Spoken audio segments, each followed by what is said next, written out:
Ciao ragazzi, benvenuti in un nuovo video qui su Aerosax TV. Oggi lanciamo una nuova rubrica Indagini ad alta quota ed iniziamo oggi con un incidente, uno dei più eclatanti nella storia italiana, la strage dell'incidente di Superga. Un evento che ha scosso l'Italia e il mondo intero. Era il 4 maggio del 1949. Un aereo con a bordo l'intera squadra del Grande Torino purtroppo si schiantò contro il muraglione della Basilica di Superga, causando la morte di 31 persone. Oggi vi parlerò di questa tragedia e di ciò che la rende così eclatante e significativa per molti italiani ancora oggi. Sigla e iniziamo.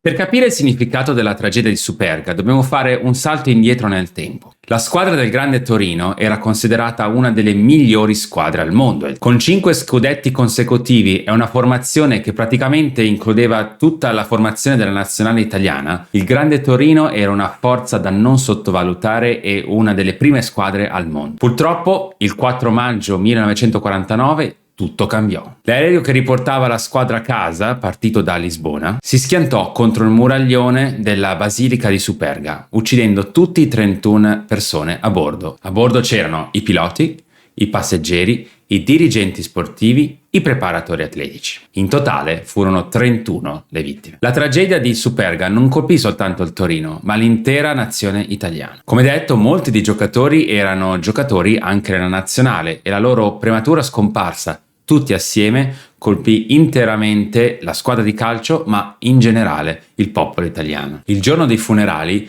più di 500.000 di persone si presentò in piazza Torino per dare un ultimo saluto alle vittime di questo incidente. Ma cosa causò esattamente l'incidente di Superga? L'aereo di questa storia è un Fiat trimotore modello G212, marche I Elce, India Eco, Lima Charlie Eco, delle aviolinee italiane. Il 4 maggio del 49 decolla dall'aeroporto di Lisbona alle 9:40. Ai comandi dell'aereo è il tenente colonnello Pierluigi Meroni. L'aereo, dopo un volo tranquillo, atterra a Barcellona per fare rifornimento. Alle 14:50 I Elce ridecolla da Barcellona, questa volta per Prua, Torino. La rotta seguita fa sorvolare Cap de Creus, Tolone, Nizza e Savona. All'altezza di Savona l'aereo vira verso nord facendo prua diretta per Torino, stimato in circa 30 minuti. Purtroppo il meteo su Torino è veramente pessimo. Abbiamo nubi molto basse fino al suolo, forte pioggia e forte vento. I controllori di volo comunicano ai piloti la situazione. Comunicano la presenza di un forte libeccio con forte raffica e visibilità orizzontale massima di 40 metri. Guarda che tempo da schifo. Di Elce, Italia Elce. Qui a terra pioggia, nuvole basse. Visibilità scarsa.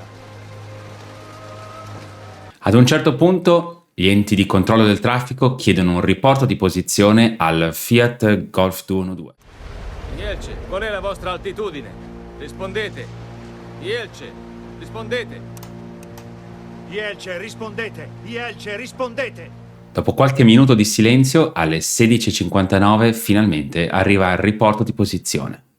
Il comandante riporta quota 2000 metri, Q di Mike su Pino, prossimo punto di riporta Superga. A Pino Torinese, che si trova a sud-est di Torino, è presente un punto VOR, un radio aiuto che permette di trovare la rotta e dirigersi verso. Q di Mike vuol dire in rotta verso questa stazione radio. Giunti sulla perpendicolare di Pino, mettendo prua a 290 gradi, ci si trova allineati alla pista di Torino Air Italia. Elce arriva a questo punto e si trova a circa 9 km dalla pista di Torino e a 305 metri di altitudine. Poco più a nord di Pino Torinese si trova la collina Superga con l'omonima basilica. Questa collina ha un'altezza di 669 metri. Si ipotizza che a causa del forte vento, quando il pilota ha virato per allinearsi con la pista, in realtà fu scarrocciato dal vento e si ritrovò perfettamente allineato con la collina. A seguito di recenti indagini è emersa un'altra possibilità, che l'altimetro rimase bloccato a 2000 metri, quando in realtà l'aereo si trovava a 600 metri di quota. Alle ore 17:03 Elce, con il Grande Torino a bordo, dopo aver eseguito la virata a sinistra, essersi allineato e preparato per l'atterraggio, Purtroppo si vede sbucare la collina Superga davanti e si schianta contro il muro posteriore della basilica. Rispondete! Il pilota, che pensava di aver tenuto la collina di Superga alla sua destra, si vede sbucare tutta la montagna davanti a lui e a 180 km/h di velocità e con soli 40 metri di visibilità purtroppo non può fare nulla. Infatti, dallo studio analisi dei rottami, purtroppo si evince che non c'è stato neanche nessun tentativo di virata improvvisa o tentativi per evitarla. È successo tutto troppo velocemente. Alle 17:05 gli enti di controllo del traffico aereo, non ricevendo più notizie di India Echo Lima Charlie Echo, provano a contattare il velivolo, ovviamente senza risposta. Delle 31 persone a bordo non si salvò nessuno.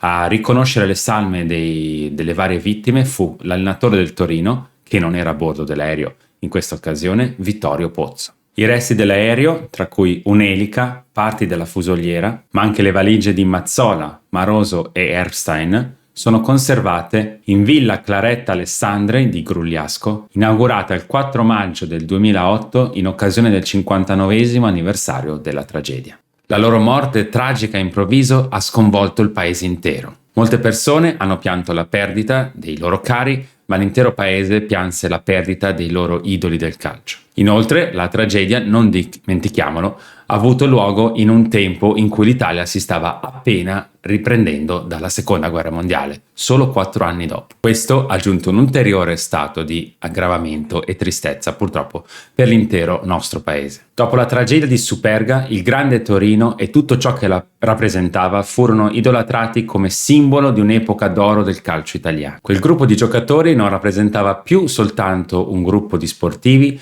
ma era un simbolo del rinascimento post-bellico del nostro paese. Ogni anno, ancora oggi, il 4 maggio viene celebrata a Torino una cerimonia per ricordare questo avvenimento. La cerimonia è normalmente presieduta dal presidente della FIGC, Federazione Italiana Gioco Calcio, e dalle autorità locali. Questa commemorazione è un modo per rendere omaggio al Grande Torino e mantenere vivo il loro legame sia delle persone che della città di Torino con il grande calcio italiano. La leggenda del Grande Torino è stata raccontata in film, libri, speciali, documentari ed è diventata un simbolo della resilienza italiana e della forza del calcio come motore di cambiamento e coesione sociale. Ecco quindi la storia della grande tragedia dell'incidente aereo di Superga. Una storia triste e commovente che ha lasciato un segno indelebile nella memoria di noi italiani. Ma perché questa tragedia ha un significato così importante per noi? Probabilmente perché rappresenta il lutto di una delle migliori squadre di calcio che abbiamo mai avuto,